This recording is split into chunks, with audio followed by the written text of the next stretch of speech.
प्यारे बच्चों, मैं आपका हिंदी अध्यापक आज आपके आगे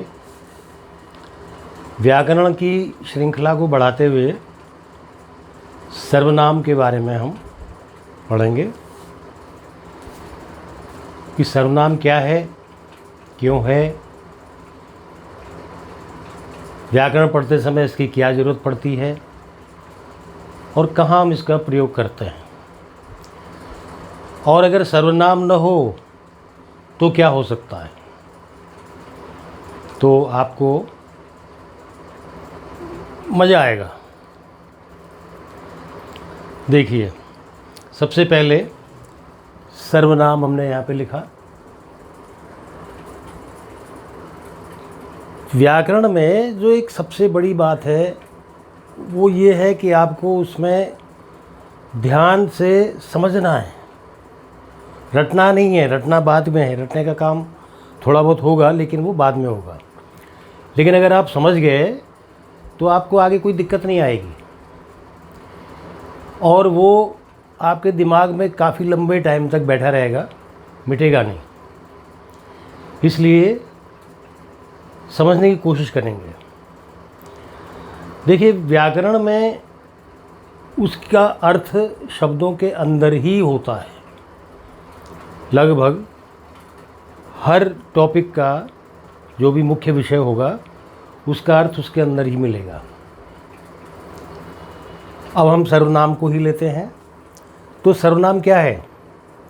देखिए, दो शब्दों से मिलकर बना है। एक है सर्व प्लस नाम। सर्व का मतलब क्या हुआ?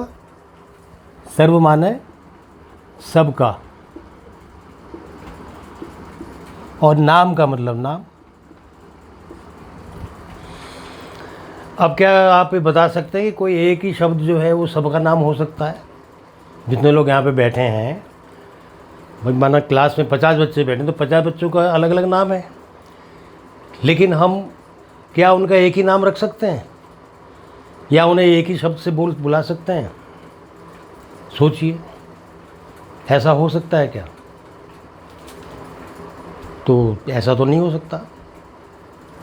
भाई हर बच्चे का अपना अपना नाम है, उसको उसके नाम से बुलाएंगे, ऐसा कैसे हो जाएगा?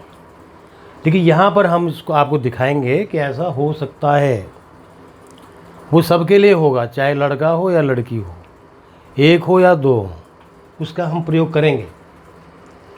तो देखिए, जैसा हमने बताया, सर्व माने सबका और नाम का मतलब नाम, ये सर्वनाम का अर्थ है। अब इसका उपयोग, इसकी आवश्यकता क्यों पड़ती है हमें? उदाहरण के लिए अब हम यहाँ पर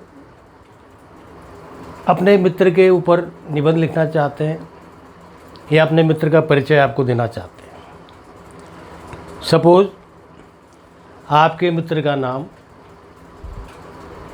विहान है। आप क्या कहेंगे आप उसका परिचय देते हुए? कि विहान मेरा मित्र है, विहान मेरे घर के पास रहता है, विहान की एक छोटी बहन है, विहान हमारे क्लास में पढ़ता है, विहान मेरे घर के पास रहता है, विहान और मैं दोनों खेलते हैं, विहान और मैं एक क्लास में पढ़ते हैं, विहान के पिताजी ऑफिस जाते हैं, विहान की मम्मी भी ऑफिस जाती है, विहान के दादा दादाजी घर पे रहते हैं, विहान हमारी क्लास में फर्स्ट आता है, विहान हमारी क्लास का मॉनिटर है, विहान हमारे घर में भी आता है, मैं और विहान दोनों खेलते हैं। अब यहाँ पर आप एक चीज़ ध्यान दे रहे हैं कि हर वाक्य में क्या आ रहा है? विहान। जहाँ देखो विहान विहान विहान विहान विहान। तो बार बार विहान के आने से एक अजीब सा लग रहा है, अच्छा नहीं लग रहा है। भाई एक बार आ गया, विहान मेरा मित्र है, अब इसके बाद हम क्या कहेंगे उसके लिए? विहान की जगह पे हो जाएगा आगे वह है। अब ये वह हम किसके लिए कह रहे हैं? विहान के लिए। पहला सेंटेंस हमने कहा विहान मेरा मित्र है, और इसके बाद हम विहान के लिए वह का प्रयोग करेंगे। वह का करेंगे, उसका करेंगे। जैसे हमने कहा उसका घर हमारे घर के पास है, वह मेरे विद्यालय में पढ़ता है, वह उसके पिताजी या उसके पापा ऑफिस जाते हैं, उसकी एक छोटी बहन है, यहाँ पर ये उसकी आ गया, उसके दादा दादाजी रहते हैं। ये सब किसके लिए हुआ? एक विहान। और अब विहान के लिए जो है हमने विहान न बोल करके हर वाक्य में वह से शुरू कर दिया। पहले जब हम हर जगह विहान विहान कर रहे थे, अब हम यहाँ पर वह मेरा मित्र है, वह मेरी कक्षा में पढ़ता है, वह मेरे साथ खेलता है। तो ये अब हमने उसका नाम विहान न लेकर के वह, उसका, उसके, उसकी, उसके, ये सब किसके लिए प्रयोग हो रहे हैं? विहान के लिए। तो ये सारे शब्द मिल कर के ये सब क्या हुए? इसको हम कहेंगे सर्वनाम। अब विहान की जगह पे अगर हमारा मित्र दूसरा मित्र है जिसका नाम है परीक्षित, या परीक्षित न हो करके हमारी कोई दूसरी मित्र है जिसका नाम है गरिमा। अब एक बार हमने उसका नाम लिख लिया कि परीक्षित मेरा मित्र है, और उसके बाद परीक्षित के लिए भी वह, उसका, उसके, उसकी, उसके आदि आदि का प्रयोग होता जाएगा। ऐसे ही गरिमा के लिए भी हो जाएगा। गरिमा मेरी मित्र है, वह मेरी क्लास में पढ़ती है, उसका घर हमारे घर के पास है, वह और मैं एक ही स्कूल में पढ़ते हैं, एक ही कक्षा में पढ़ते हैं। इस तरह से अब ये सब किसके लिए हो गए? ये वह, उसका, उसके, उसकी अब किसके लिए हो गए? गरिमा के लिए हो गए। फिर किसके लिए हुए? परीक्षित के लिए हो गए। तो जितने भी हम नाम लेंगे उन सब नामों की जगह पे ये आएंगे, इसलिए इनको हम सर्वनाम कहते हैं। यहाँ तक मुझे उम्मीद है कि आप समझ गए होंगे कि सर्वनाम की ज़रूरत क्यों पड़ती है और उसको हम कैसे प्रयोग करते हैं। तो यहाँ हमने सीखा कि सर्वनाम को सर्वनाम क्यों कहते हैं।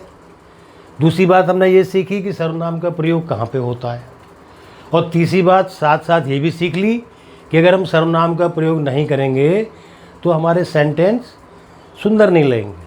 बार बार रिपीट होता है, बार बार रिपीटेशन होगी, बार बार नाम दोहराया जाएगा, और जो पढ़ने वाला है वो झल्ला उठेगा, क्या यार जगह जगह पे वही वही लिखा हुआ है। तो इस तरह से हम इसका ये प्रयोग किया। अब आगे हम इसके बढ़ते हैं। इसके भेद होते हैं 6, यानी 6 प्रकार से हम इसको अपने वाक्य में प्रयोग करते हैं। प्यारे बच्चों, ध्यान देने की बात यह है कि आप इसका जाने अनजाने प्रयोग करते आ रहे हैं और हमेशा ही करते रहे हैं। व्याकरण पढ़ने से पहले भी आप इसका प्रयोग कर रहे थे, व्याकरण पढ़ने के बाद भी इसका प्रयोग कर रहे थे, और आगे भी आप इसका प्रयोग करते रहेंगे, क्योंकि ये ऐसे शब्द हैं जो सामान्य बोलचाल की भाषा में हमारे चलते रहते हैं। यहाँ पर हमने उनको एक सिर्फ अपनी सुविधा के लिए अलग अलग जगह पर रख लिया है। तो इसके 6 भेद बताए हैं विद्वानों ने। पहला पुरुषवाचक सर्वनाम, दूसरा निश्चयवाचक या संकेतवाचक, इसी को संकेतवाचक भी कहते हैं। तीसरा अनिश्चयवाचक, चौथा प्रश्नवाचक, पांचवा संबंधवाचक और छठा निजवाचक। अब ये है क्या? सबसे पहले पुरुषवाचक। पुरुष क्या होता है? सामान्य बोलचाल की भाषा में पुरुष मेल को कहते हैं हम, कि ये पुरुष है। जो स्त्री होती है फीमेल, उसको कहते हैं, फीमेल को स्त्री कहते हैं, और जो मेल होता है उसको पुरुष कहते हैं। लेकिन यहाँ व्याकरण में पुरुष का मतलब स्त्री या पुरुष से नहीं है, दोनों से ही है। ये क्या काम करते हैं? ये अपने बारे में बताते हैं कि बात करने वाला कौन है, सुनने वाला कौन है, और किसके बारे में बात की जा रही है। देखिए 3 बातों का ध्यान रखना है। पहली बात कौन कर रहा है, दूसरा सामने वाले से कर रहा है, और तीसरा वो किसके बारे में बात कर रहा है। इन तीनों बातों का जब हम ध्यान रखेंगे तो वो पुरुषवाचक सर्वनाम हो जाता है। कैसे? पहला इसका भेद है उत्तम पुरुष। उत्तम का मतलब क्या हुआ? सबसे उत्तम, सबसे बढ़िया। तो सबसे बढ़िया कौन होता है? आपको पूछेंगे सबसे बढ़िया कौन है, या सबसे बढ़िया कौन बनना चाहता है, तो आपके अंदर उत्तर आएगा कि सबसे बढ़िया मैं बनना चाहता हूँ। ठीक, तो सबसे बढ़िया कौन होता है? मैं होता है। इंग्लिश में इसको फर्स्ट पर्सन कहते हैं, हिंदी में ये मैं हो गया। अब देखिए इस मैं में क्या होती बात। उदाहरण के लिए आप सड़क पे जा रहे हैं, आपको एक पेन बॉक्स मिल गया, किसी बच्चे का गिर गया, आपने उसको उठा लिया। उठाने के बाद आपने खोल के देखा तो उसमें 3 पेन पड़े हैं। आपने बंद कर लिया, देख लिया उसमें पेन पड़े हैं। आप कोशिश की, थोड़ा इधर उधर पूछा, दोस्तों को पूछा भाई किसका है, किसका है, किसका है, किसी का नहीं मिला। पता नहीं कहाँ का था, बच्चा गाड़ी में था, बाइक में था, किस में था, गिर गया, उसके बैग से चला गया, बहुत दूर चला गया, आपके स्कूल का या आपकी क्लास का कहीं का नहीं था। अब वो 3 पेन आपने खोल के देखा तो पता लगा भाई एक पेन तो 200 रुपये का है, दूसरा पेन 100 रुपये का है, और तीसरा पेन 30 रुपये का है। ध्यान से समझना इस बात को। पहला पेन जो है वो 200 रुपये का, दूसरा 100 रुपये का, और तीसरा 30 रुपये का। अब आप क्या करेंगे? अपने पास रख लिए, घर में गए, आपकी बहन ने कहा कि भैया एक पेन दे दो। आप कौन सा देंगे उसे?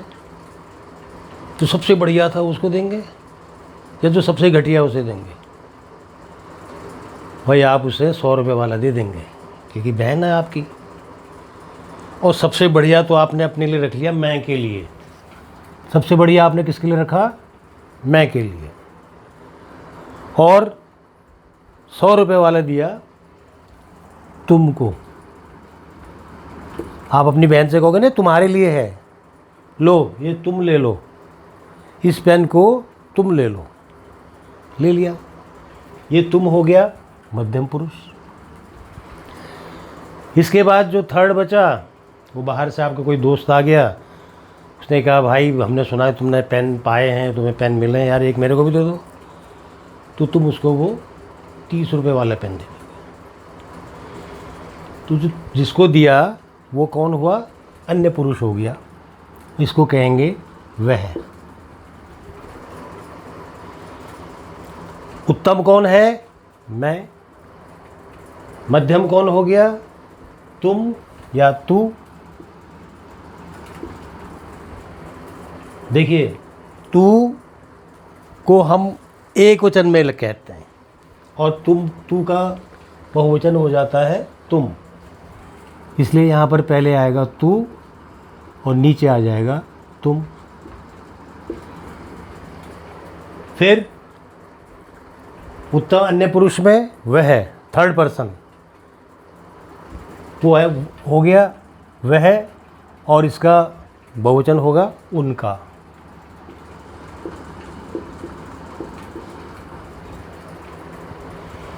मैं का बहुवचन हो जाएगा हम। तो 3 पुरुष, जैसे मैंने पहले बताया, पुरुष का मतलब यहाँ पे मेल फीमेल से नहीं है, काम करने वाले से है। कर्ता, सब्जेक्ट। सब्जेक्ट कौन है? जो सब्जेक्ट है वो पुरुष कहलाएगा।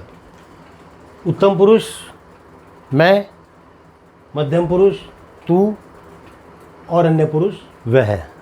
अब ये इसके बहुवचन हो गए। मैं अकेला नहीं हूँ, मेरे साथ कोई और दूसरा, तो हम 2 हो जाएंगे। अगर 2 हो गए तो हम हो गए। फिर वो बहुवचन में तुम हो गया, और वो है उनका या वे, वह का बहुवचन वे। अब आगे इनका जो है तुम है तो तुम्हारा, हम है हमारा। इस तरह से बनते बनते ये काफ़ी शब्द हो जाएंगे। मैं से जैसे मैं, हम, मेरा, मेरी, मेरे, हमारा, हमारे, हमारी, लंबी लिस्ट बन जाएगी। तू से मध्यम पुरुष, तुम, तुम्हारा, तुम्हारी, तुमने, तुमको, तुम्हारे लिए, इधर हो गया।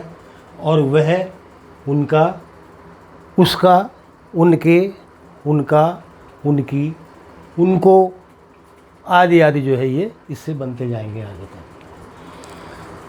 तो आप समझ गए होंगे कि पुरुष, पहला पुरुषवाचक सर्वनाम, इसमें क्या हुआ, 3 प्रकार होते हैं इसके। उत्तम पुरुष, उत्तम पुरुष में आएगा मैं और मैं से संबंधित, मैं से बनने वाले बाकी शब्द।